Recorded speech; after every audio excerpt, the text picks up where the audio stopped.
Varicose veins తో బాధపడుతున్నారా? మన ఏవిస్ హాస్పిటల్లో 4500 రూపాయల లేజర్ స్కానింగ్ ఉచితం.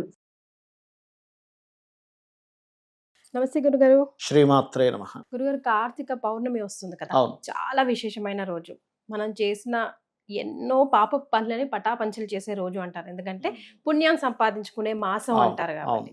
సో ఈ కార్తీక మాసంలో మనం చేయాల్సిన విధి విధానాలు, పాటించవలసిన నియమాలు ఒకసారి గుర్తు చేద్దాం. తప్పకుండా అండి. ఫస్ట్ ఆఫ్ ఆల్ ఏంటంటే ఇక్కడ కృత్తికా నక్షత్రం పౌర్ణమి రోజు వచ్చిన దాన్ని కార్తీక మాసంగా మనం గుర్తిస్తాం.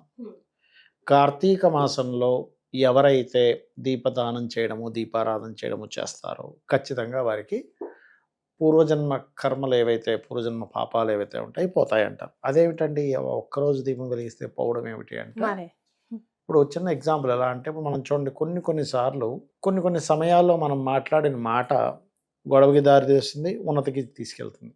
అంతే కదా.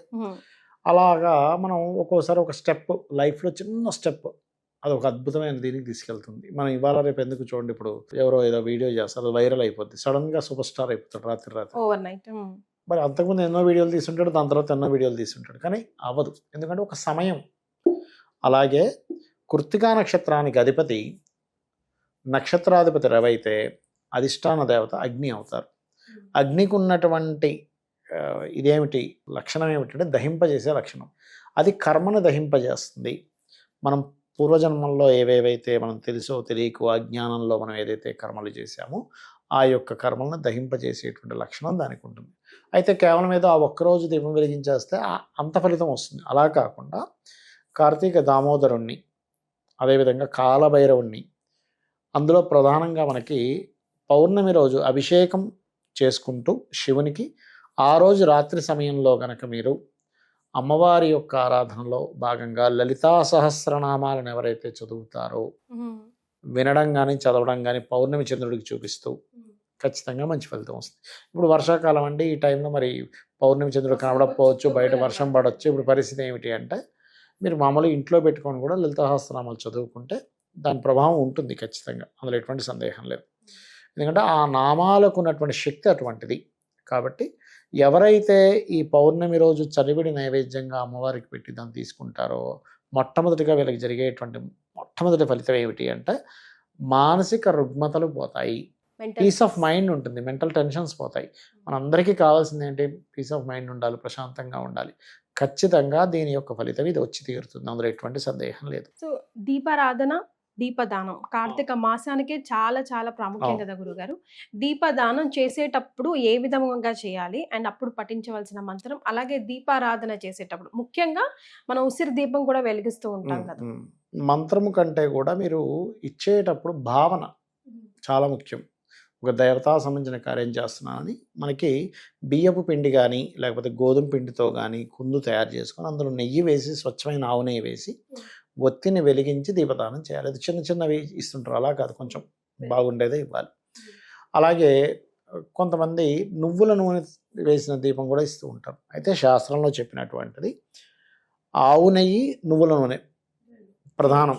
దాని తర్వాత అన్నీ కూడా అదవం కిందకు వస్తాయి. అంటే పల్లి నూనెని, రకరకాల నూనెలు ఉంటాయి, అవన్నీ సెకండరీ దీనికి వస్తాయి. అంటే మీకు దొరకనప్పుడు ఇంకా ప్రత్యామ్నాయంగా వాడుకోవచ్చు. కానీ మొట్టమొదటిగా మాత్రం వీటికే ఇవ్వాలి. ఎందుకంటే నువ్వుల నూనెతో ఇచ్చినటువంటి దీపానికి ప్రధానంగా ఇక్కడ మీకు కర్మని తొలగించే శక్తి ఉంటుంది.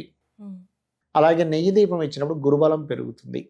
ఇది అంటే మీరు ఒక దానం ఇస్తున్నారంటే దానికి సంబంధించిన ఎనర్జీ మీకు నెగటివ్ రూపంలో ఉండేది పోతుంది. గురుబలం లేదు, ఆ గురుబలం వస్తుంది. గురుబలం తగ్గిపోయినటువంటి ఎనర్జీ కాస్త క్లియర్ అవుతుంది. లేదా గురువు జన్మజాతకంలో గురువు పాడయ్యాడు, ఆ యొక్క దోషం కూడా పోతుంది. కొంతమంది గురువు నీచంలో ఉంటాడు, అలాంటప్పుడు ఏంటంటే వాళ్ళు గైడ్ చేసేవాళ్ళు సరిగ్గా దొరకరు, మిస్గైడింగ్స్ ఎక్కువ జరుగుతూ ఉంటాయి.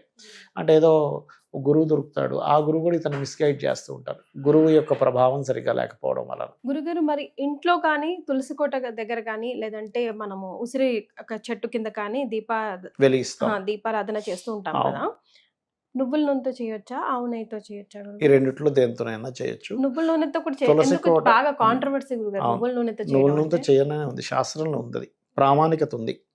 మనకి నిర్ణయ సింధు, ధర్మ సింధు గ్రంథాల్లో ప్రామాణికత ఉంది.